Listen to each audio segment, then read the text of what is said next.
And I think coaching consists, if you really go down to it, of a kind of cycle. And it starts with observation. So a coach will observe, will listen to the client in order to understand where they are and where they want to be. And then, as a result of that observation, we'll give feedback.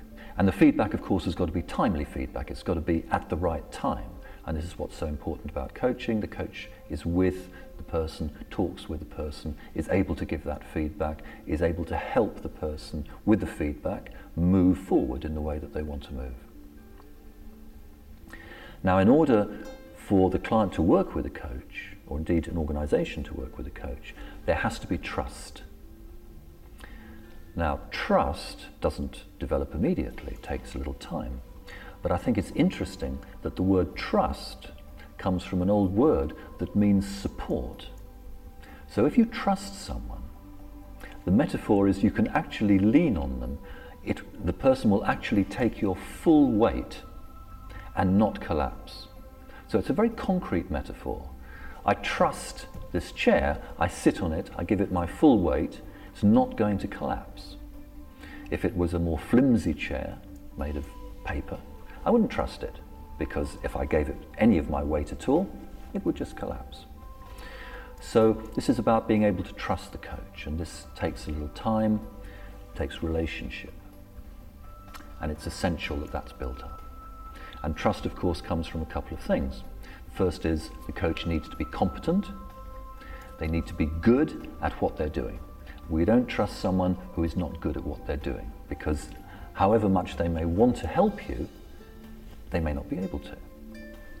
And of course, the second part is the sincerity of the person who wants to help you. They keep their word.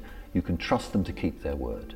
So if you can trust them to keep their word, and they're sincere, and they're able to carry out what they say they're going to do, then this is the basis of trust. And this is the basis, of course, of an excellent coach. Now, when you trust someone, they can challenge you, because a coach will take a client out of their comfort zone. That is one of the really important functions of a coach, because in the comfort zone, of course, the client is still thinking with the same habits of thought that are keeping them stuck. So it's essential that the coach will challenge the client to move out of that comfort zone. But the client will not respond to the challenge, or perhaps even not allow the challenge, unless there's a basis of trust. So those two go together. And then finally, with the trust and the challenge, we have action. The client will take action, movement, move towards that vision, and then that cycles around again to initial observation, because they will have moved, and again it's about observation, about listening, and so the cycle goes round again.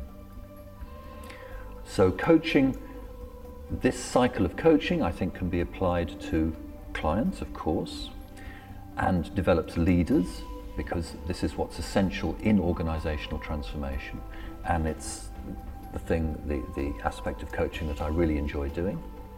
So coaching will develop leaders, and this will lead to organizational transformation.